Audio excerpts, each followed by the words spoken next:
You are about to experience the film Pulp Fiction, but in the form of a book, because a book is perceived in a completely different way. Enjoy listening. Chapter 1. Morning Plans and Coffee.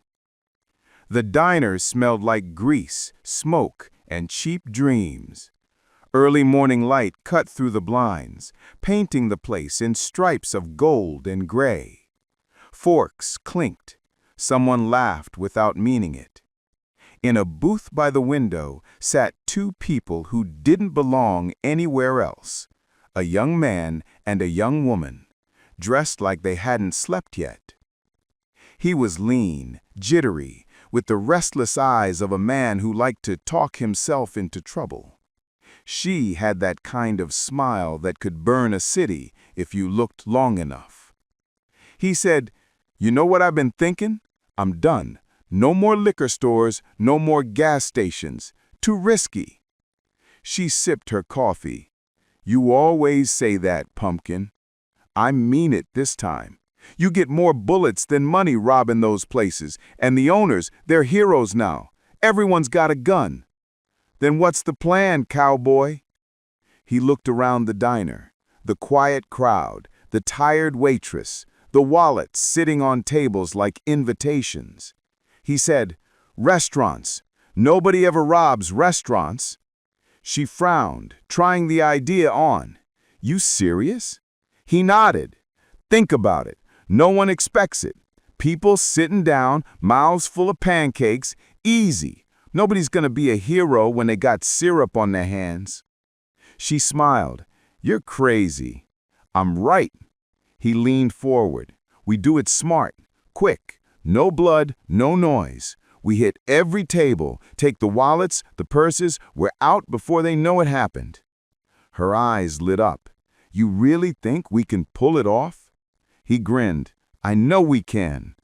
She reached across the table, grabbed his hand. "I love you, pumpkin." "I love you, honey bunny." They both stood, guns sliding from their coats. "Everybody be cool. This is a robbery," he shouted. "Any of you fucking pricks move, and I'll execute every last one of you motherfuckers." The diner froze, mid-bite, mid-sentence, mid-life. Coffee spilled. Hearts stopped. And that's how the morning began. Chapter 2. Little Differences. They rolled through the city in a tired white Nova that coughed and complained like a man with a bad hip. Morning had the kind of light that softens edges and reveals grime. Palm trees leaned in like spectators. Behind the wheel, Jules Winfield kept his hand steady. Vincent Vega sat beside him, cigarette between his fingers, the kind of calm that read like practice distraction. "Tell me about the hash bars," Jules said, easy as ordering coffee. Vincent blew smoke and smiled like a man remembering somebody else's vacation. "Hash is legal here. Not everywhere, but there are places. If you own the place, you can sell it. They don't treat it like a felony the way we do. Cops can't just search you. Little differences." "Little differences," Jules said, tasting the words. He liked lists. He liked lessons. It turned out you could learn the size of a city from small things, what they put on fries, what they called a burger, whether you could walk into a theater with a beer. "In Paris," Vincent continued, "they call a quarter pounder with cheese a royal with cheese." He pronounced it like it was the punchline to a joke he'd told before and would tell again. "They got Le Big Mac. In Holland, they drown fries in mayonnaise." "Mayonnaise," Jules said, as if the word were a revelation. "God damn," Vincent said. He laughed at himself. It was anatomy talk dressed like travelogue. Two men who spent their life in other people's business, cataloging the world so it felt less random. They stopped at a red light. Vincent checked his watch, an old habit. Time was both weapon and comfort to them. They reached the apartment block, stucco, fake Arcadian, a courtyard that tried to be a garden and failed. "Who's the dame?" Vincent asked. "Mia, Marcellus's wife." "Right," Vincent said. "Show her a good time." "Just that? Show her a good time?" Jules made it sound like a line from a play about decency. You gonna take his wife out? Vincent waved off the accusation. It's not like that. Don't be a fool. You take a lady to dinner sometimes. Keep her company. He made his fingers into the universal sign for nothing sexual happening here and laid it down like a talisman. They moved through the building with shoes that made soft decisions on worn rugs and elevators that smelled like old people and bad cologne. In the hallway, they talked about Antoine Racamora, Tony Rocket Horror, and the story that had become a neighborhood myth, a man given a foot massage and dropped out a fourth-floor window like an old hat. You don't give Marcellus Wallace's foot massage. That's not something you should do twice. Jules considered it, then shrugged. The two of them argued like philosophers with street education. For a second, the talk turned to who'd given a foot massage, who'd done what, why the world sometimes rewarded a small act with brutal consequences. It fit their work. Tiny acts, large collateral damage. At the door labeled 49, Jules checked his watch. 7:22, not quite time. Hang back, he decided, because timing was how you turned a mess into a plan. Vincent wanted to move sooner. He was built for the improvisational move, but they hung back and read the corridor like a book. When the door opened, the room smelled like cheap burgers, youthful arrogance, and bad decisions. 3 kids sat with that specific kind of entitlement that reads like naivety wearing borrowed suits. Brett, Roger, Flock of Seagulls haircut, and Marvin, who was there because the world only ever asked certain people to be waiters in its worst hours. Do you know who we are? Jules asked, like the first line in a performance. They didn't. Jules let it slide then because the play had a script and he liked to follow it to the punctuation. He asked where the burgers came from. Big Kahuna Burger came the answer. Jules tried a bite. It pleased him. He nodded like a man finding a comfort. Vincent moved to the bed without hurry and reached his hand under it. The boys were subtly smaller than the room, their bravado evaporating like mist under a sun lamp. The briefcase came out, black, heavy, with a glow that made grown men forget how to stand. Vincent opened it and stared at what you would not say aloud. It was a small miracle in a metal box, and it made everything else feel ordinary. Jules liked to talk. He liked to measure people with words and watch them shrink. He asked Brett questions that were softer than his intention. He stepped his voice up and down until the boys' answers jittered and then ceased. The conversation became an instrument to be played. He plucked it and watched the notes break. Do you ever read the Bible, Brett? Jules asked, suddenly, part sermon, part spear. The boy whined and stammered, and under pressure said the wrong thing. It was a stupid human mistake. He called Marcellus a bitch in the moment, flinched, and then the room clarified around the lie. Jules moved from words to demonstration. He tipped a tablecloth and made the man look small. He put a 45 to a cheek like a punctuation mark, and the room held its breath. Then Jules spoke the passage he loved to quote, his own curated Ezekiel, half scripture, half performance, a parable coded in the threat of vengeance. The words were show and threat both. He recited them slow so the syllables could work their weight. When he finished, he and Vincent emptied their guns, the shots serving as the final clause. When it was done, the room smelled like burnt coffee and regret.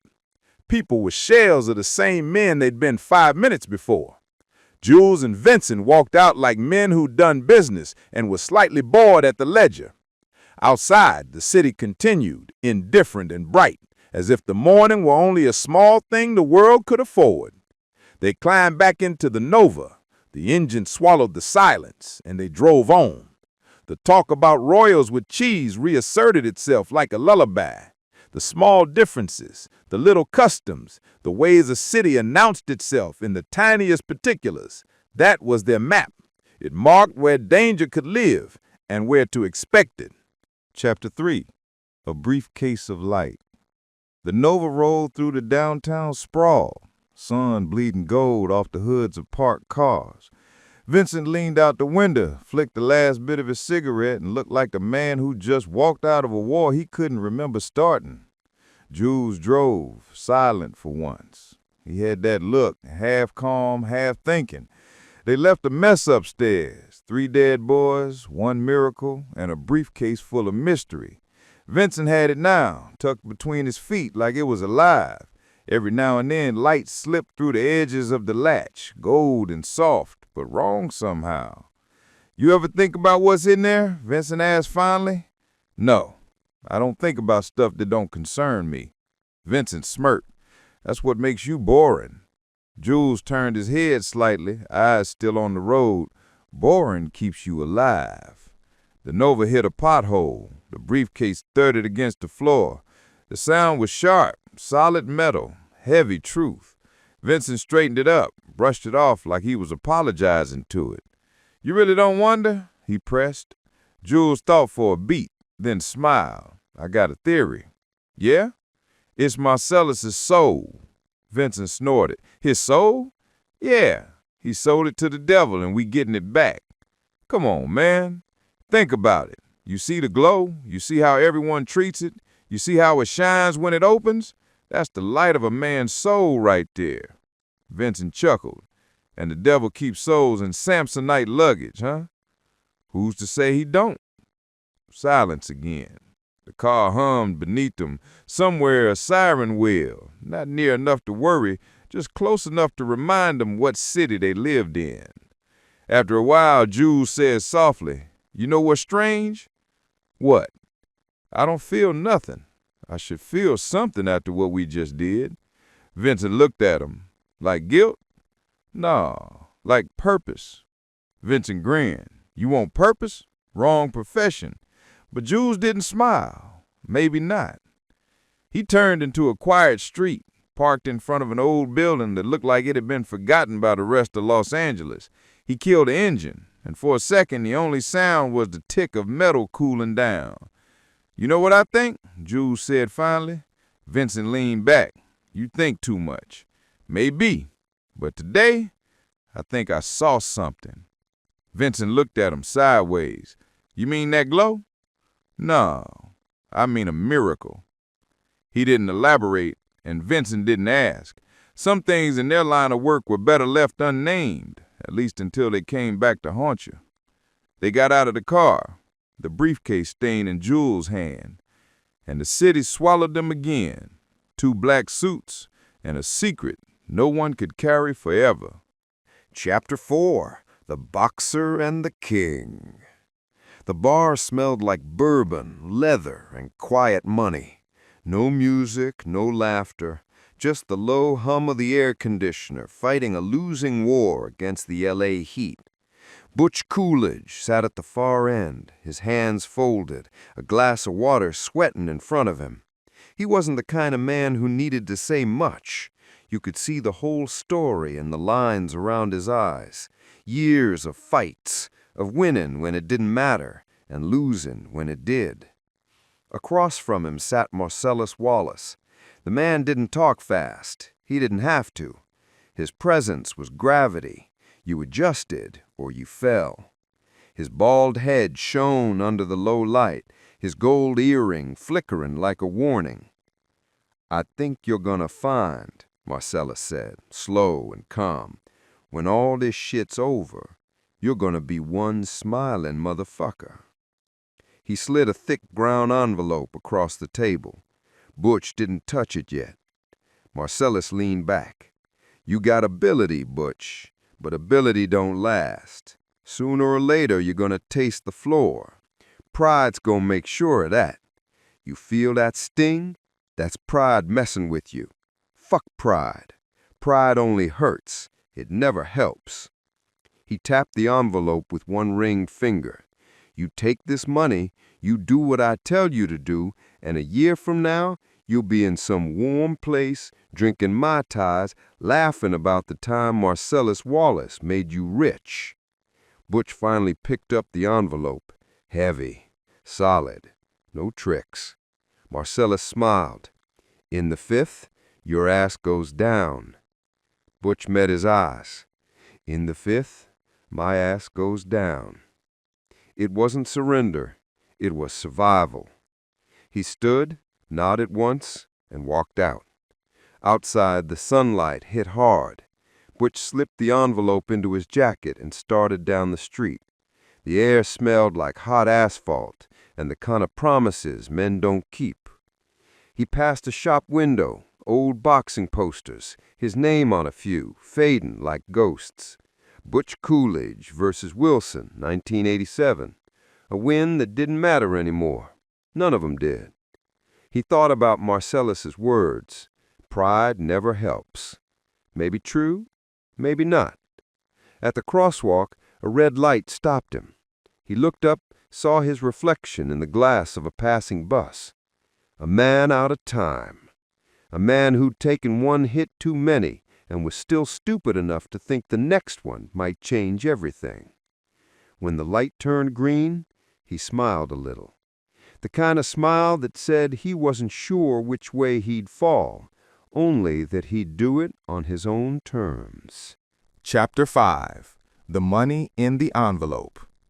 The motel was cheap, one of those hourly places that tried to pretend otherwise with plastic flowers and bleach, the kind of place where dreams came to die and hangovers were born. Butch dropped the envelope on the bed. It landed with a dull, heavy sound, the sound of temptation wrapped in paper. He sat beside it, elbows on his knees, and stared like it might start talking. He opened it. Stacks of hundreds, neatly banded. Marcellus Wallace didn't do loose change. Butch thumbed through the bills slowly, feeling the weight of it. He could already taste the escape, the sun in Mexico, the sound of waves, no one calling his name. He lit a cigarette and leaned back against the headboard. The ceiling fan spun lazy circles, and for a second he let himself imagine it, the freedom, the silence, the kind of life where his hands didn't have to bleed to matter. But then the thought crept in, quiet but sharp. What if I don't go down? He tried to push it away. The deal was simple. 5th round, he drops. Everyone wins, except his pride. Pride was the one thing Marcellus had warned him about, and the one thing Butch had never learned to kill. It was a ghost that lived in his ribs. He exhaled, smoke curling up into the yellow light. Maybe Marcellus was right. Maybe this was how you got old, by learning when to fall. But maybe it was the falling that killed you. He stood, crossed to the sink, splashed his face with cold water. The mirror above it was cracked, his reflection split into 2 men, one who'd made peace with his choices, and one who hadn't. Behind him, the bed creaked as he sat again. The envelope was still there, still waiting. He stared at it for a long time. Then finally he spoke, quiet, like confessing. Not this time. He picked up the money, slipped it into his gym bag, and zipped it shut. Tomorrow he'd step into that ring, and maybe he'd fall. Or maybe the world would. Either way, something was going down. Chapter 6. Red Apple Cigarettes. The bar was dim, the kind of darkness that looked intentional. Smoke hanging like a curtain, neon beer signs glowing in red and blue. Somewhere, an old soul record played, too quietly to matter. Vincent Vega leaned against the counter, nursing a drink he didn't need. He had a way of being both relaxed and ready. Lazy shoulders, sharp eyes, the kind of calm that made people nervous. English Dave, who wasn't English, wiped glasses behind the bar. "So, Amsterdam, huh? You bring me back anything?" Vincent smirked. "Just my charming personality." "Then you owe me a souvenir." They both laughed, but the sound died fast. That's when Marcellus Wallace walked in. The big man moved like a sermon, slow, deliberate, and impossible to interrupt. His voice followed a second later. "Vincent Vega has entered the building." Vincent straightened, gave a little salute. "Marcellus." The boss didn't bother replying. He was talking to someone else at the far end of the room, a man sitting alone with a beer and a stare that could split stone. Butch Coolidge. For a moment their worlds touched, boxer and hitman, both owned by the same gravity. Butch turned his head just enough to catch Vincent's eye. A flicker of something passed between them. Curiosity, warning, recognition of the same animal in a different cage. Marcellus leaned down and spoke to Butch in that calm, heavy way of his, a hand on the shoulder, a sentence too low for anyone else to hear. Butch nodded once, face blank. Vincent watched him, his drink halfway to his mouth. "Is that the guy who's going to take a dive?" he asked Dave. Dave shrugged. "That's the story. Looks like a man who don't dive for nobody." When Marcellus finished, he walked past Vincent, slow and certain. "You ready for tonight?" Vincent nodded. "Always." Marcellus's eyes were unreadable. "Good. You taken care of business for me. Later this week, you taken care of my wife. Don't forget, she likes company, not conversation." Vincent smirked. "I can be charming when I have to." Marcellus stopped, just for a second. "Don't be too charming." Then he was gone, leaving silence like a crater. Vincent watched him leave, then looked back at Butch. The boxer lit a red apple cigarette, took a slow drag and stared into the smoke like it held the future. Vincent raised his glass in a lazy salute. Butch didn't return it. Two men, one room, one boss between them. They didn't know it yet, but the next time they crossed paths, one of them wouldn't walk away. Chapter 7. The Invitation. Vincent Vega stood in front of Marcellus Wallace's house, the kind of mansion that looked calm from the outside but had seen things burn behind its walls. He'd been summoned, not for trouble, not yet, but for a job that felt like walking barefoot through glass. Inside, everything smelled like money and silence. The help didn't make eye contact. They'd been trained that way. Marcellus was gone for the night, some business that required his size and his certainty elsewhere. Vincent found the note on the counter, written in looping black ink. "Hi, Vincent. I'm getting dressed. The door's open. Pour yourself a drink. Love, Mia."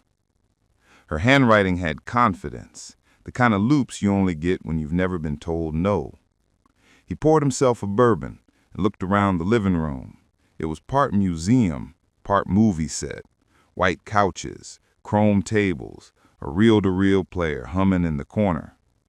Then a voice came from the intercom, smooth, smoky, playful. "Vincent?" He looked up, startled. "I'm on the intercom, by the two African fellas." He found the button. "Hey, make yourself a drink," she said. "I'll be down in 2 shakes of a lamb's tail." Her voice disappeared with a click, but the echo of it stayed, soft, dangerous, curious. Vincent leaned on the bar, sipped his drink, and tried not to think about what Marcellus had said that earlier day. Don't be too charming. He exhaled through his nose and muttered, easier said than done. Upstairs, Mia Wallace looked at herself in the mirror. She was painting on danger. Red lips, black eyeliner, a white shirt open just enough to ask questions. She was everything men thought they wanted and exactly what Marcellus had warned them about. On the dresser beside her, a thin line of white powder waited like punctuation. She leaned forward, inhaled, and smiled at her reflection. "Let's see what kind of man you are, Vincent Vega." Downstairs, he was flipping through records when her voice filled the house again. Dusty Springfield, son of a preacher man. He smiled, muttering, "Of course." When she finally appeared, it was like the air forgot to move. Barefoot, confident, framed by the glow of the hallway light. "You ready?" she asked. Vincent nodded, but didn't trust himself to speak. "Let's go," she said, and walked past him, perfume trailing like an invitation to sin. He followed, trying not to stare, but knowing it didn't matter. She'd already noticed. Chapter 8. Jackrabbit Slims. The night hummed under a full moon, the city crawling with headlights and sirens that never went anywhere. Vincent Vega's Malibu rolled through it like a lazy shark, red and loud, the kind of car that made people look twice and forget why. Mia Wallace sat beside him, one hand out the window, feeling the wind like it was something alive. Her nails were black, her eyes brighter than they should have been. "So," she said, "how long have you known Marcellus?" Vincent took a drag from his cigarette. "About 3 years. Long enough to know I like him. Long enough to know I'd never cross him." She smirked. "Smart man." He smiled. "A live man." Jackrabbit Slims was impossible to miss, a glowing neon rabbit the size of a billboard, holding a martini and grinning like a cartoon villain. Inside, it was America's memory on acid. Booths made from vintage cars, waiters dressed as James Dean and Marilyn Monroe, walls covered in old movie posters and bad nostalgia. The smell of grilled meat and milkshake sugar clung to everything. A man in a Buddy Holly wig greeted them with fake cheer. "How are you two tonight?" Mia grinned. "We're feeling retro." "Wonderful! You'll love it here." They slid into a red convertible booth. The menus looked like comic books. Vincent scanned his, unimpressed. "What do you think?" Mia asked. "I think it's like a wax museum with a pulse. That's why it's fun." Buddy Holly returned, pad in hand. Mia ordered the Durwood Kirby burger, bloody, and a $5 milkshake. Vincent went with the Douglas Sirk steak, rare, and a vanilla Coke. As Buddy left, Vincent raised an eyebrow. "A $5 shake? You don't put bourbon in it or nothing?" "Nope. That's a shake worth stealing." Mia laughed. "You can taste it later." The music shifted. Chuck Berry, the Statler Brothers, old voices from the dead. They talked about small things, about Europe, about Marcellus, about Tony Rocky Horror. "Do you believe he got thrown out a window for massaging my feet?" Mia asked. Vincent smirked. "I believe Marcellus Wallace throws people out of windows. Whether or not he had a good reason, that's the question." She leaned in. "Foot massages mean something, Vincent." "Not that much." "Oh, but they do." Her eyes stayed on him too long. The air between them changed shape, soft, charged, dangerous. The waiter brought the milkshake. Mia took a long sip, her lips closing around the straw like she was daring him to comment. "Well?" she asked. Vincent nodded. "God damn, that's a pretty fucking good milkshake. Don't know if it's worth $5, but it's pretty fucking good." Mia smiled, half proud, half victorious. "See? Everything's worth it if you enjoy it enough." He couldn't tell if she meant the milkshake. When the music faded, the house lights dimmed. A voice came from the stage, all echo and enthusiasm. "Ladies and gentlemen, the world-famous Jackrabbit Slims Twist Contest." Mia's face lit up. "I want to dance." Vincent groaned. "No, no, no, I don't dance." "Yes, you do." She was already standing. "My husband told you to do whatever I wanted. I want to dance." He sighed, finished his Coke, and stood. "All right, but you're going to win us that trophy." She grinned. "I always do." The floor filled with couples, all trying too hard. Vincent and Mia stepped into the center, shoes sliding on the black and white tiles. The music kicked in. You Never Can Tell by Chuck Berry, and suddenly the world was in slow motion. They twisted, turned, pointed, glided. Mia's bare feet flashed. Vincent's tie swung like a pendulum. They didn't smile, but something electric passed between them, a rhythm older than caution. When the song ended, applause filled the room. Mia laughed, breathless. Vincent bowed, half ironic, half sincere. "Now," she said, still grinning, "let's go home." Chapter 9. Powder and Silence. The drive back was quiet, the kind of silence that hums louder than music. Los Angeles stretched out like a half-lit painting, palm trees, liquor stores, and motels glowing in the dark. The city was always awake. It just never remembered why. Mia sat curled in the passenger seat, her head against the window, still smiling from the dance. Vincent kept his eyes on the road, fighting the urge to look at her. The neon lights painted her face red, blue, and dangerous. "You didn't say much after the contest," she said softly. "I don't talk much after I lose." "You didn't lose. We won." He smiled. "Then I guess I'm just contemplative." She laughed, a small, sleepy sound. "You're a mystery, Vincent Vega." He took a drag from his cigarette. "Mystery's just another word for bad communication." Back at the house, the silence followed them inside. The music was gone. Only the soft hum of the fridge filled the air. Vincent cleared his throat. "I'm going to use your bathroom." "That's more information than I needed," she said, but she was smiling. He disappeared down the hall, muttering to himself.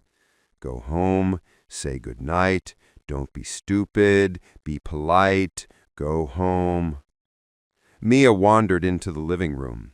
She felt light, happy, maybe too happy. She kicked off her shoes, humming You Never Can Tell, and dropped onto the couch.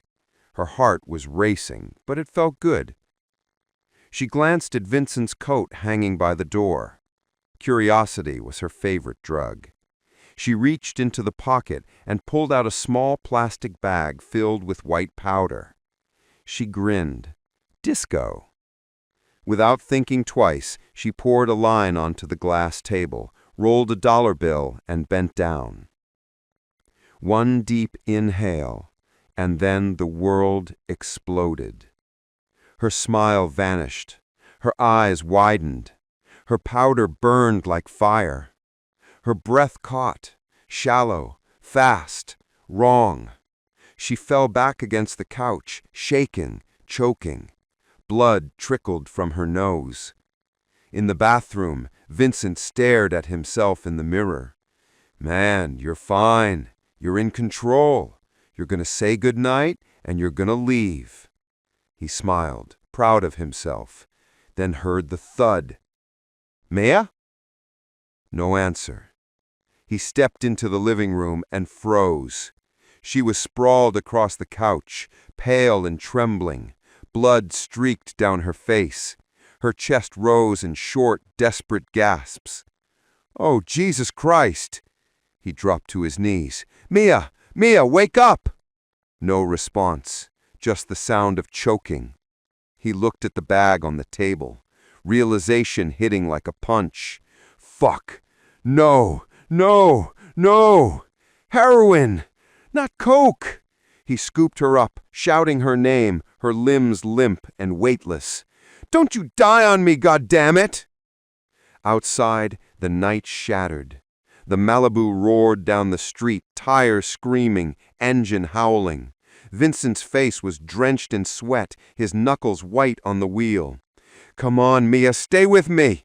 He took a hard turn, nearly clipping a parked car, eyes wild, cursing at every red light like it was a personal insult. The city blurred past, a maze of neon and panic. He only had one place to go. Lance's house. Chapter 10. The Shot. Lance's house was a wreck of half-finished days, pizza boxes on the counter, cartoons flickering on the TV, and the smell of something fried and burnt. It was past midnight, but the lights were on. Lance sat in his bathrobe with a bowl of Captain Crunch, laughing at the Three Stooges. The phone rang. He frowned, answered. "Hello?" "Lance, it's Vincent," came the voice. Fast, ragged, terrified. Man, I got a situation. What kind of situation? An OD. A fucking OD, man. Lance froze, cereal spoon hanging midair. You better not be bringing some dead chick to my house, Vincent. He's not dead, he's dying. Get the adrenaline shot ready. Don't you? Too late. Tires screamed outside. A red Malibu tore across the lawn, crashed through the hedges, skidded up to the front door. The horn blared once, then silence. Lance shouted, "Jesus Christ!" as Vincent kicked the door open, carrying Mia Wallace in his arms. "Get your ass out here!" Vincent roared. "Now!" Lance stumbled forward, eyes wide. "You crashed into my house, man! Fuck your house! Help me!" He dropped Mia on the carpet. Her body twitched once, then went still. Her lips were blue. "Oh, God," Lance muttered. "She's dead, man." "She's not dead. She's just dying. Don't stand there. Get the needle." Jody appeared, Lance's wife, in a long t-shirt and a look of horror. "What the hell is going on?" "Some chick OD'd. He crashed into the fucking lawn." Jody stared down at Mia. "Is that Marcellus Wallace's wife?" "Yes! Now shut up and get me that shot!" They tore through drawers and boxes. Pills scattered, bottles clattered, everyone shouting over everyone else. Finally, Lance found a small black medical kit, tossed it onto the table.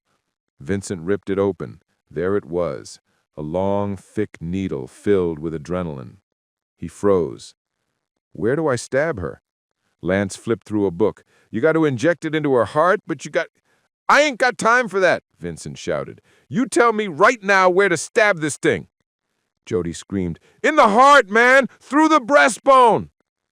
Vincent knelt beside Mia, shaking. Sweat poured down his face. "Okay," he muttered. "I'm gonna count to 3. When I do, you yell it with me." Lance nodded, wide-eyed. 1, 2, 3! Vincent drove the needle down, hard. It punched through skin, bone, everything. Mia's body arched off the floor. Her eyes shot open, and she gasped, one violent, ragged breath. Then she screamed. Everyone froze. Vincent sat back, shaking, the syringe still in her chest. Lance whispered, "That was fucking trippy." Mia blinked, dazed, alive again. Blood and makeup smeared together on her face. Vincent pulled the needle out and threw it across the room. "You okay?" She nodded weakly. I need to go home." Outside, the air was cold and quiet. Vincent helped her into the car, neither of them saying a word. He drove slower this time. His hands trembled on the wheel. At the house, she turned to him before getting out. Her voice was soft, almost shy. "If Marcellus ever finds out about tonight, we're both dead." He nodded. "If he finds out, it'll be because you told him, and if you tell him—" "I know. I won't." A long pause. "I had a really good time." "Yeah, me too." She leaned in, kissed his cheek. Gentle, dangerous, final. Then stepped out and disappeared into the house. Vincent sat there a moment, staring at the closed door, heartbeat still running too fast.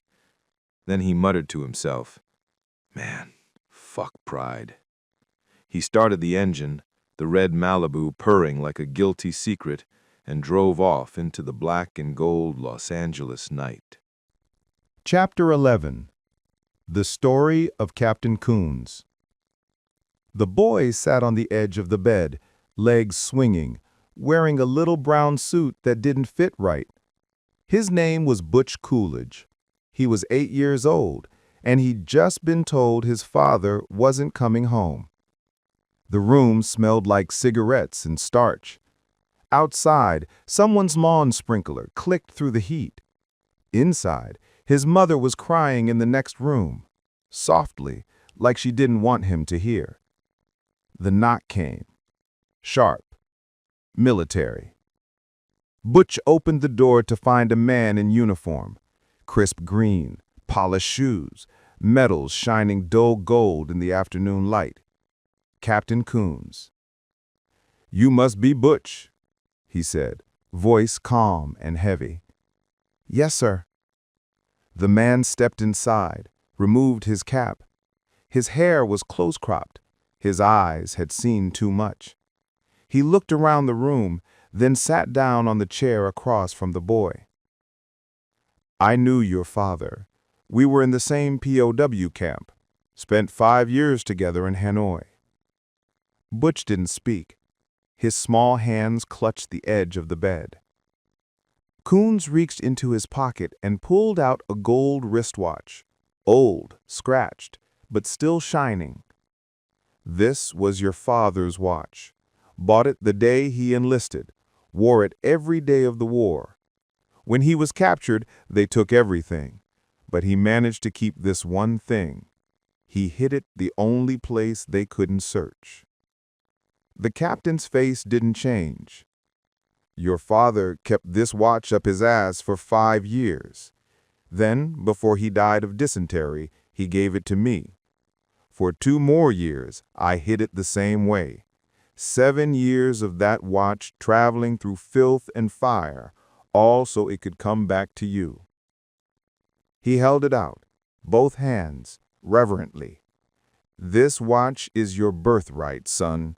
Your father wanted you to have it." The boy took it, small fingers trembling, eyes wide. Captain Coons stood, placed his cap back on his head. "He died proud of you. Don't forget that." He turned to leave, paused at the door. "Keep it safe, Butch. It cost a lot more than gold." The door closed. The boy sat alone, staring at the watch glowing in his hand. It was warm, like it had a heartbeat of its own. He didn't understand everything the man had said, but he understood this much.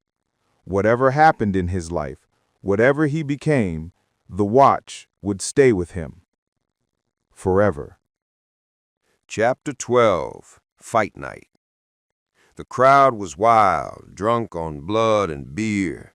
The ring lights burned white hot, washing out the faces that shouted for someone to fall.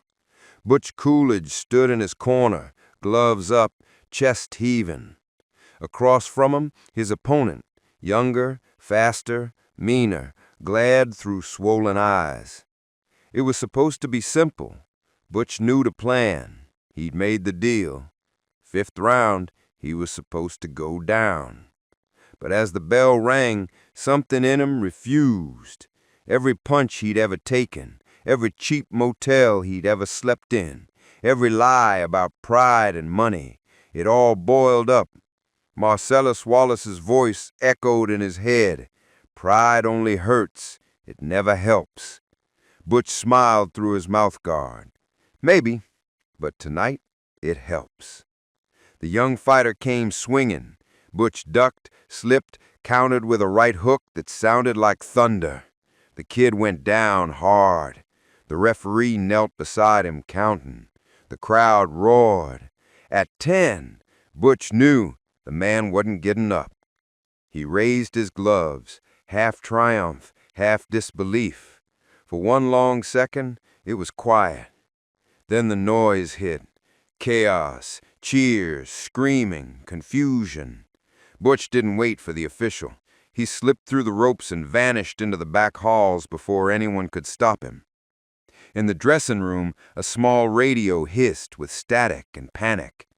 "Coolidge has disappeared from the arena. The fighter he knocked out has been taken to the hospital. No word yet on his condition." Butch stood over his open duffel bag, pulling out stacks of bills, cash from the bets he'd placed on himself. His hands were steady, but his eyes weren't. Fabienne waited outside in the car, the getaway running on adrenaline and bad luck. He grabbed his jacket, his watch, his bag, and ran. They drove fast, headlights cutting through the dark. Butch didn't speak. Fabienne watched him, small, nervous, barefoot on the seat. "Did you do it?" He nodded once. "Yeah, I did it." "Did you hurt him?" Butch lit a cigarette. The flame flickered across his face, half angel, half sin. He's hurt. They crossed the river, left the lights of the arena behind. The night opened up into empty streets and cheap motels. "We're free now?" she asked. Butch laughed once, short, quiet, strange. "Not yet. Not till we're gone." He reached into his pocket, felt the shape of the gold watch. It was still there, still warm. He looked out the window and muttered, "Hold on, Papa, we're almost out." But the city didn't let people like Butch Coolidge leave that easy. Chapter 13. The Motel. The motel was quiet, in that strange way only cheap places can be. Thin walls, flickering neon, a bedspread patterned with secrets. Outside, a sign buzzed rooms by the hour, and somewhere in the distance, a dog barked like it had something to prove. Butch lay on the bed, shirtless, a cigarette burning low between his fingers. The fight was over, the money was real, and for the first time in years, he felt light, free, almost human. In the bathroom, Fabienne was singing in broken English. Her voice drifted through the door, soft, high, innocent. She emerged wrapped in a towel, her short hair damp, her smile small but certain. "Did we win?" she asked, climbing onto the bed beside him. "We did." "Then we're rich?" "We're free," he said. "Rich comes later." She smiled. "I like that." They made love like two people who'd outrun something. Slow, grateful, desperate. When it was over, she fell asleep fast, her breath soft and even. Butch lay awake, staring at the ceiling fan turning lazy circles. The hum of it was hypnotic. For a while, he believed it was all going to be fine. Morning came with sunlight slicing through the blinds. Butch woke first. Fabienne was curled up beside him, murmuring something in her sleep, a dream in French, maybe. He smiled, sat up, stretched, and reached for his watch on the bedside table. It wasn't there. He froze, looked again, checked the floor, the bathroom, the dresser, even the ashtray. Nothing. "Fabienne," he said, voice low but sharp. She stirred. "Hmm? Where's my watch?" She blinked, still half asleep. "Your watch?" "My father's watch, the gold one. You packed it, right?" Her eyes widened. I think I did." "You think?" His voice rose, the edge cutting through the air. "You think?" She sat up, clutching the sheet. "Don't yell at me. I put everything you told me into the bag. Everything but the one thing that mattered." He stood, pacing, his hand shaking. "God damn it, Fabienne!" Tears welled in her eyes. "Please don't be mad. We have money. We can buy another." He turned on her furious. "It's not about the money. It was my father's watch. He died for it. My family died for it. You don't buy another one of those." The words hit harder than he meant them to. Fabienne looked down, trembling. "I'm sorry," she said again. Butch stopped pacing. The rage started to fade, leaving exhaustion behind. He sat on the edge of the bed, rubbed his face, and muttered, "I'm not mad, baby. I just gotta go get it." She looked up, frightened. "Back there? Marcelos's people will be looking for you." "I'll be quick." He zipped up the bag, tucked the gun into the waistband of his pants, and kissed her forehead. "If I'm not back in an hour, you drive east. Don't stop till you see the desert." She nodded, eyes wet. "Please be careful." Butch smiled faintly. "Always am." Then he was gone, the door closing behind him with the soft finality of a decision you can't take back. Chapter 14. The Return. The streets were quiet. That strange, empty Los Angeles morning quiet, when the city pretends to be calm but hums underneath with violence waiting to wake up. Butch drove with the windows down, sweat on his neck, his jaw clenched tight. Every stoplight felt like a dare. He'd left Fabienne safe at the motel with the money, and now he was driving straight back into the mouth of the beast for one thing: a gold watch. He parked 3 blocks away from the apartment building. The world seemed to hold its breath. He slipped out of the car, gun tucked into his waistband, and moved fast. His every step was a heartbeat. The apartment looked normal, too normal. No broken locks, no signs of trouble. He stood at the door, listening. Nothing. Butch turned the knob. It opened easy. Inside, the air was still. Morning light spilling through the curtains, catching the dust in soft gold. The kitchen smelled faintly of stale coffee. He crossed the room slow, every sense sharp. No sound but the hum of the fridge. There, on the counter, his father's gold watch. The sight of it stopped him cold. He walked over, lifted it gently, stared at it for a moment. "Hello, old friend," he whispered. He slipped it onto his wrist, the cool metal settling against his skin like a heartbeat coming home. He smiled, small, proud, relieved. Then he froze. On the counter beside the toaster sat a MAC-10 submachine gun. Not his. He looked around. The bathroom door was closed. The toilet flushed. Butch's muscles tensed.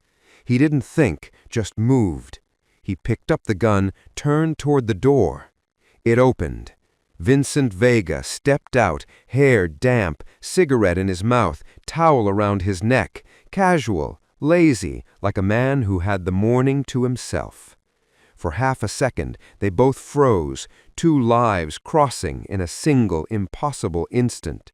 Vincent's eyes widened as he saw the gun. Butch pulled the trigger. The sound tore through the apartment, loud and final. Vincent flew back against the wall, dead before he hit the ground. Silence returned, thicker than before. Butch stood there breathing hard, staring at the body. He felt nothing, not triumph, not horror, just the cold clarity of survival. He looked down at the mess, then at the gun still smoking in his hands. "Sorry, pal. Wrong place, wrong morning."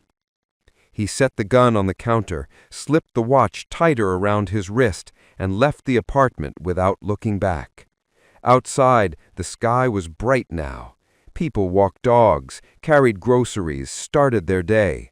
No one knew that inside that building, a man lay dead, and another had just bought himself a second chance. Butch got into the car, started the engine, and grinned for the first time in a long time. "Zed's dead," he whispered to no one. He drove off toward the motel, toward Fabienne, toward whatever came next, the city rolling out ahead of him like a map written in blood and sunlight. Chapter 15. The Ride.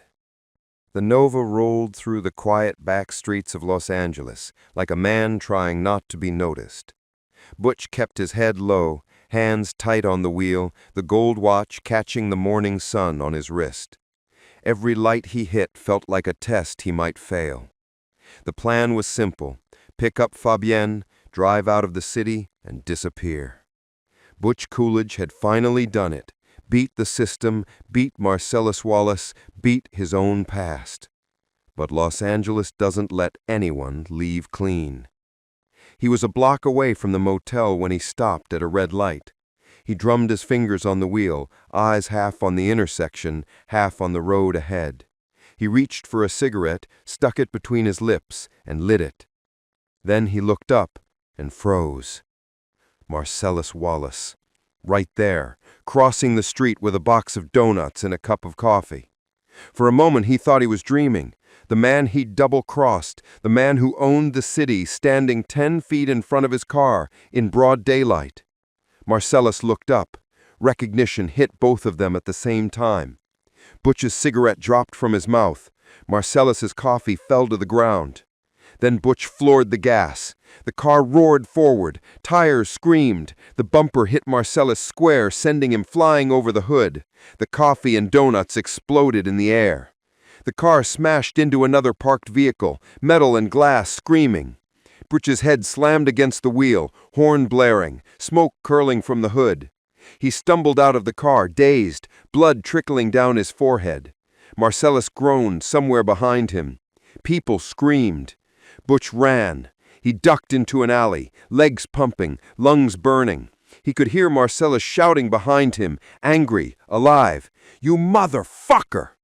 Butch didn't look back. He ran through the alley, jumped a trash can, turned a corner, and stopped. A man stood there staring at him through the window of a pawn shop. Butch didn't hesitate, ran inside, panting. "You got a phone? I need to use your phone, man." The owner was a pale, heavy guy with a shaved head and eyes like glass marbles. His name tag said Maynard. He didn't move. "Phone's in the back," he said. Butch started toward it, then Marcellus burst in, gun in hand, yelling, "You think you can run, you piece of shit?" Butch dove for cover behind a display case. The gun went off, glass exploded, bullets tearing through the air. Then, click, empty. Butch grinned. "You were sayin'?" He charged, tackled Marcellus hard, both of them crashing through a door into the back room. They hit the floor, fists flying, grunts, shouts. Marcellus got a hit in, hard. Butch swung back, caught him in the jaw. Then, a shotgun racked. "Everybody freeze," said Maynard. Both men turned. The pawn shop owner stood there grinning, holding the gun like he'd been waiting his whole life to use it. "Y'all done wandered into the wrong place," he said, his voice soft and rotten. Butch opened his mouth. Boom! The butt of the shotgun hit him across the head. Everything went black. When he woke, it smelled like fear and metal. His hands were tied. Marcellus was tied too, both hanging from rafters in a basement that looked like hell built by a lunatic. Maynard and another man, a bald, silent brute in leather, were talking softly near the door. Butch couldn't move. His head throbbed. His mouth was dry. He looked at Marcellus, who looked back with murder in his eyes. For the first time they were both on the same side, the losing one. And somewhere in the corner, behind a door, something began to creak open. Chapter 16. The Basement. When Butch opened his eyes again, the light hurt. It was thin and yellow, seeping through slats in the basement ceiling. The air was hot, stale, full of oil and metal. His hands were bound tight behind a wooden chair. His mouth tasted like dust and copper. Across from him, Marcellus Wallace sat tied to another chair, silent, staring, the vein in his temple pulsing like a clock. The man's calm was terrifying. Somewhere behind them came the sound of metal scraping on concrete. Maynard appeared first. Pale skin, shaved head, smile too calm. Behind him came Zed, a cop's uniform that didn't look earned. Blonde hair, cold eyes, the kind of man who had never been told no. "Well," Zed said, voice low and satisfied. "Looks like we got ourselves a couple of strays." Maynard chuckled. "You pick one, Zed." Zed's eyes went to Butch, then to Marcellus. "I'm going to go with the big one." Marcellus didn't flinch. He just stared, silent, unmoving. Maynard grabbed Butch by the collar, yanked him to his feet, and dragged him to a hook in the corner. Butch kicked and cursed, but the ropes held. He heard the door open, heard the chain. Then came the sound, the muffled whine of something breathing under a mask. The Gimp. Maynard led him out of a dark storage closet, dressed head to toe in black leather, face covered, zipper over the mouth. He moved like a broken toy. Maynard smiled. "Bring out the gimp." What followed was the kind of silence that makes the world hold its breath. Zed turned toward Marcellus, his voice almost tender. "Let's go to work." They dragged Marcellus into the back room. The door closed. A lock turned. Then came the sounds. Grunts, struggle, the sharp, awful rhythm of violence.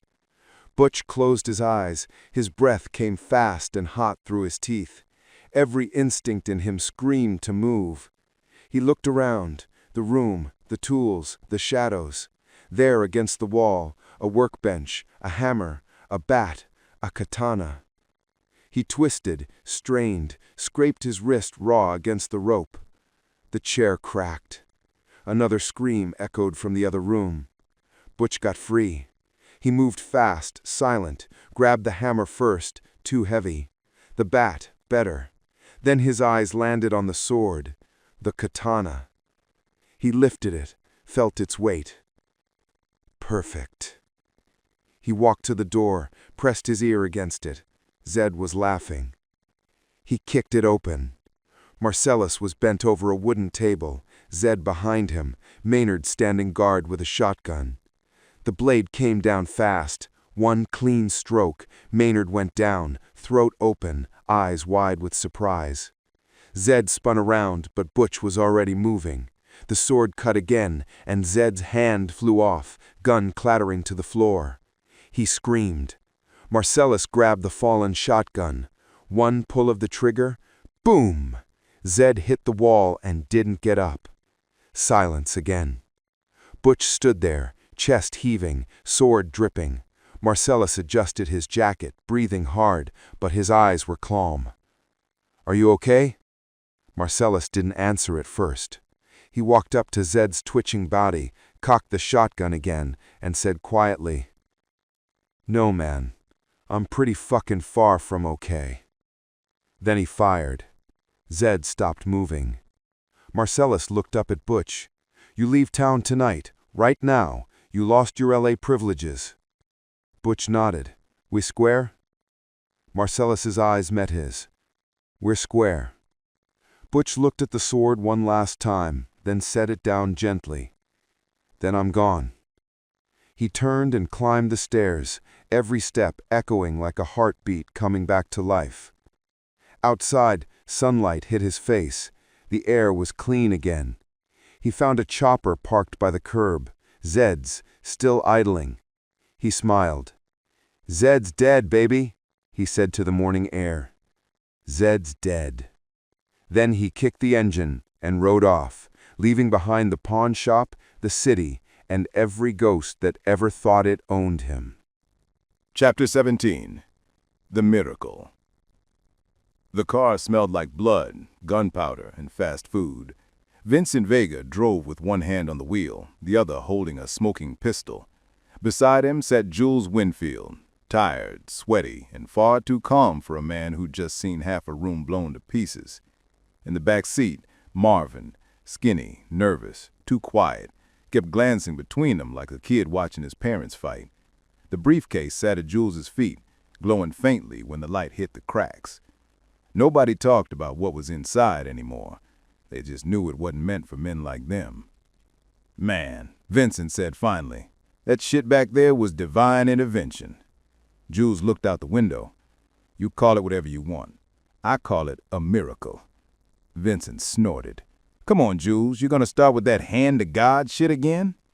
"I'm serious," Jules said. "We should be dead. Bullets missed us by inches, man, inches. You don't walk away from that unless somebody upstairs wants you to."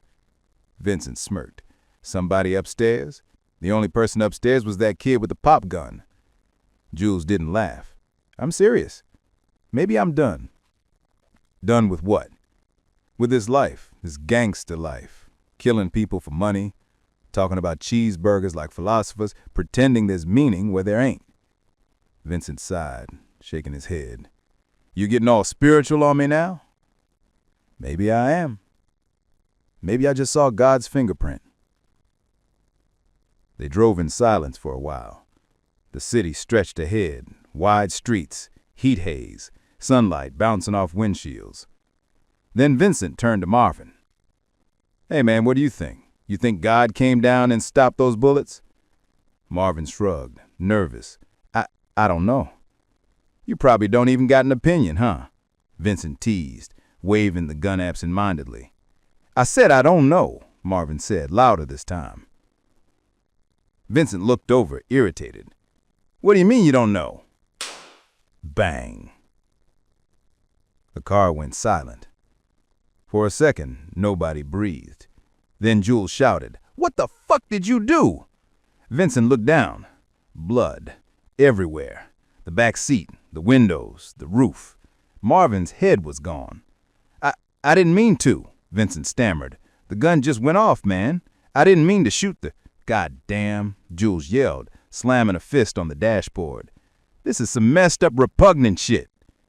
They pulled over fast, tires screeching.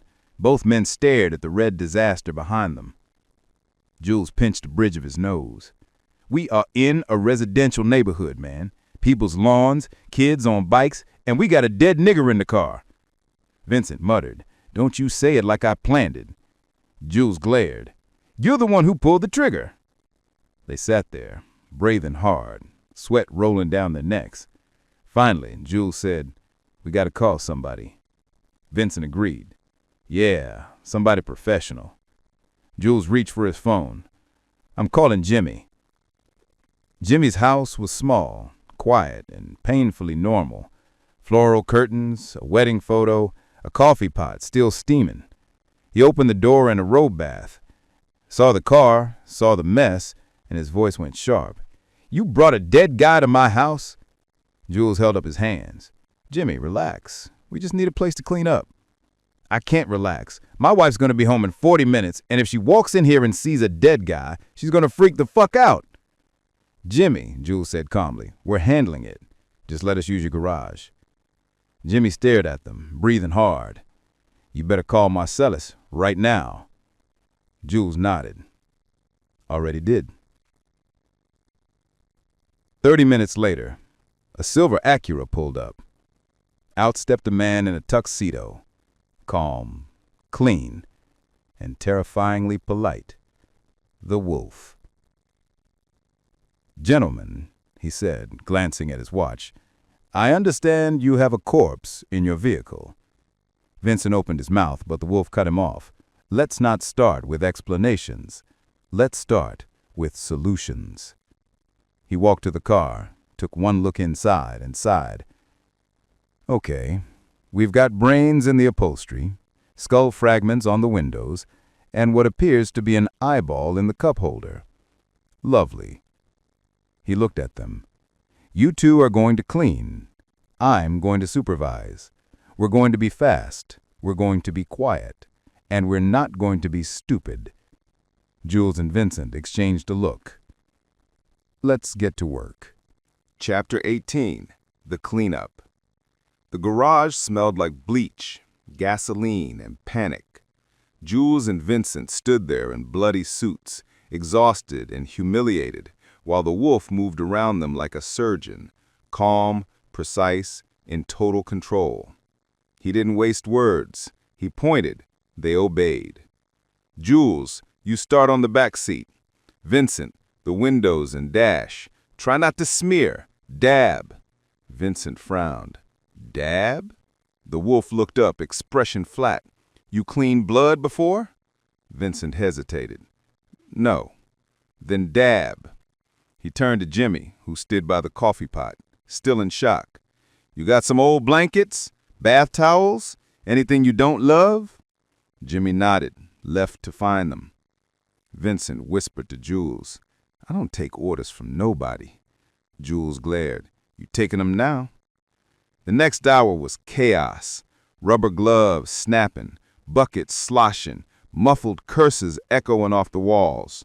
The Wolf moved like time itself, efficient, merciless, immune to stress. "Vincent, I need you to get under the seat." "No, not like that. Under. Pretend it's your mama's couch and there's $100 under there." Jules almost smiled despite himself.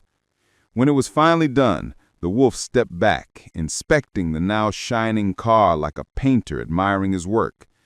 "Gentlemen," he said, "you are now two fine-looking members of polite society." They were wearing new outfits, shorts, T-shirts, flip-flops borrowed from Jimmy's closet. It looked ridiculous. Vincent stared at himself in disgust. "Man, I feel like a dork." The wolf smiled faintly. "You are a dork, but a clean one." Jimmy came back, nervous but calmer. "You sure there's not going to be a mess left behind?" The wolf patted him on the shoulder. "If your wife comes home and starts questioning the cleanliness of your house, I'd suggest you start praising her taste in men." Jimmy cracked a weak smile. "Gentlemen," the wolf said, checking his watch, "Marcellus thanks you for your cooperation. Now, take the car to Monster Joe's wrecking yard. They'll take it from there." Jules nodded. "You got it." The wolf turned to go, paused, and said, "You know, I solve problems, but today you two almost became one." Then he walked out, smooth, quiet, gone before the door could close behind him. An hour later, Jules and Vincent stood in a small coffee shop, finally breathing again. The morning light spilled across the counter, the smell of bacon and fresh coffee thick in the air. Vincent stirred his cup. "So what now?" "Now I'm done." "Done?" "Yeah, man. I had an epiphany." "Oh, Christ. Here we go again." "I'm serious," Jules said, his eyes steady. "I've been walking around thinking I'm the shepherd. Turns out I've just been the tyranny of evil men. But now I'm trying, Ringo. I'm trying real hard to be the shepherd." Vincent frowned. "Who the hell's Ringo?" Across the room, a couple sat in a booth, Pumpkin and Honey Bunny. Their voices were soft at first, then louder, anxious, electric. Honey Bunny said, "I'm tired of robbing liquor stores. Too small time." Pumpkin smiled. "Now let's rob a restaurant." She grinned. "Nobody robs restaurants." "Exactly," Pumpkin said, leaning in. "No hero cops, no alarms, just wallets and purses. We walk out rich." She laughed, clapping her hands. "I love you, Pumpkin." "I love you, Honey Bunny." They stood up, guns out, and screamed, "Everybody be cool! This is a robbery!" The cafe erupted. People screamed, ducked, froze. Coffee spilled, chairs toppled. Jules and Vincent looked up from their booth, calm as saints in a storm. Vincent muttered, "God damn it, not today." Chapter 19. The Redemption. The diner froze in time, spoons hanging midair, plates trembling on tables, and 100 heartbeats pounding in unison. Pumpkin and Honey Bunny moved through the chaos like amateur ghosts, their guns shaking more than their voices. "Everybody down," Pumpkin shouted, waving his pistol toward the counter. Honey Bunny's eyes were wild, her finger twitching near the trigger. "Any of you pricks move and I'll execute every motherfucking last one of you." Jules and Vincent stayed seated in their booth, untouched by the panic. Jules sipped his coffee. Vincent didn't even look up from his plate. Pumpkin noticed them. "You two deaf or something?" Jules looked up slowly. "Nah, just don't see any reason to get nervous." Pumpkin wound, walking closer. "You got a wallet? Put it on the table." Vincent muttered, "Jules, man, we don't have time for this." Jules' eyes never left Pumpkin. "We got time for everything, Vincent." Pumpkin swept the briefcase from under the table. "What's in here?" he asked. "Don't open that," Jules said. His voice wasn't loud, but it filled the room. Pumpkin hesitated. "Why not?" "Because you wouldn't understand it." He flipped the latch. The case opened, a soft golden light spilling out, catching his face like sunrise through stained glass. "What is this?" Pumpkin whispered. Jules smiled faintly. "That's what I've been trying to figure out." Honey Bunny was still screaming at the rest of the diner, waving her gun at terrified waitresses. Vincent rolled his eyes. "This is ridiculous," he muttered. reaching for his pistol. Jules raised a hand. Don't. Don't? Not today. He turned to Pumpkin. You ever read the Bible, Ringo? Ringo? That's you. See, I got this passage memorized. Ezekiel 25:17. He leaned forward, his voice slow, deliberate, like a preacher at the edge of revelation. The path of the righteous man is beset on all sides by the inequities of the selfish and the tyranny of evil men. Every word hung in the air, low and thunderous. Pumpkin's gun started to tremble. Honey Bunny began to cry. Jules continued, voice rising. And you will know my name is the Lord when I lay my vengeance upon thee. He paused, the silence louder than the sermon. Then his voice softened. I used to say that before I killed people. I thought it meant something. Now I think maybe it was just something cool to say before I blew somebody's head off. He leaned back. But lately, I've been thinking maybe you're the weak, and I'm the tyranny of evil men. And maybe now I'm trying real hard to be the shepherd. Pumpkin swallowed hard. So what happens now? Jules looked at him, not angry, not merciful, just tired. Now, you take your lady, you take that bag of wallets, and you walk out that door. Honey Bunny's voice cracked. You're not going to kill us? Jules shook his head. I'm not, but if you do anything stupid, if you even breathe wrong, my partner here will. Vincent raised an eyebrow, but didn't argue. Pumpkin nodded fast, clutching Honey Bunny's arm. They backed toward the door.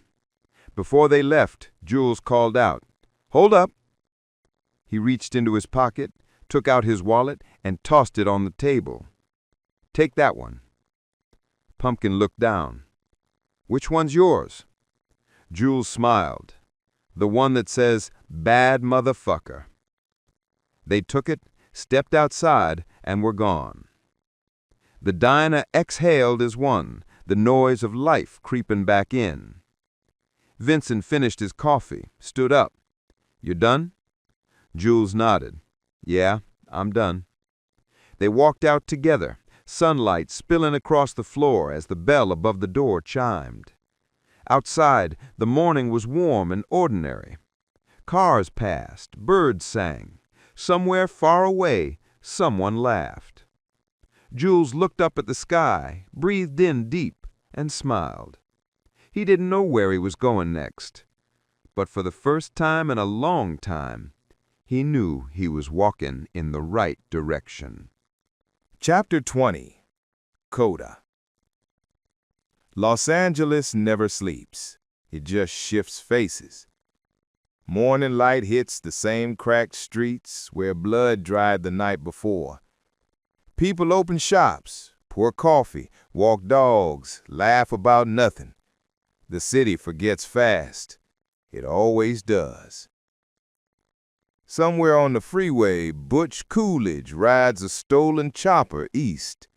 Wind in his face, Fabienne's arms around his waist. She hums softly into his back, a little off-key, a little perfect. The road stretches out ahead like redemption in motion. He doesn't look back. He doesn't have to. He's finally outrun his own shadow. Marcellus Wallace stands in front of a mirror, shirtless, wrapping fresh bandages around his ribs. His face is stone, his eyes colder than before. Zed is gone. Maynard is gone. Some debts get paid in blood, others in silence. He pours himself a drink, lifts it once toward the mirror, and mutters, Los Angeles don't change people. It just shows them who they really are. Then he takes a long sip and doesn't say another word. Mia Wallace sits alone in her living room, lights dim, music low, a scratchy, dusty Springfield record spinning again, Her bare feet rest on the coffee table next to an untouched pack of cigarettes and a glass of bourbon.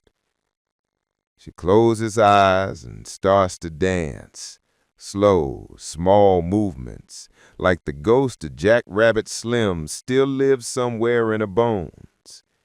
For a moment, she smiles. Then the smile fades, and she just listens to the music until the record clicks at the end. Vincent Vega never leaves the apartment that morning. His story ends in silence. A towel, a cigarette, a half-open door, and a bad habit of thinking he has time. Somewhere, the echo of his voice still says, "God damn, that's a good milkshake." And Jules Winfield, he walks down long, sunlit streets with no destination. His gun is gone, his Bible still in his head. He don't know what comes next, and for once, that's all right. A stray breeze moves through the palms, carrying the smell of frying bacon and car exhaust, the scent of the city he's leaving behind. He watches it all with calm eyes and says quietly, almost to himself, "The path of the righteous man." He smiles. "Yeah, maybe I finally found it." Then he walks on. The city exhales. Traffic rising, horns blaring, 1,000 lives crossing like film reels spliced together. No beginnings, no endings, just motion. And somewhere under that golden haze, the soundtrack starts over. A needle drops. A beat kicks in. The world spins on. Out of order, out of mercy, out of time. The end.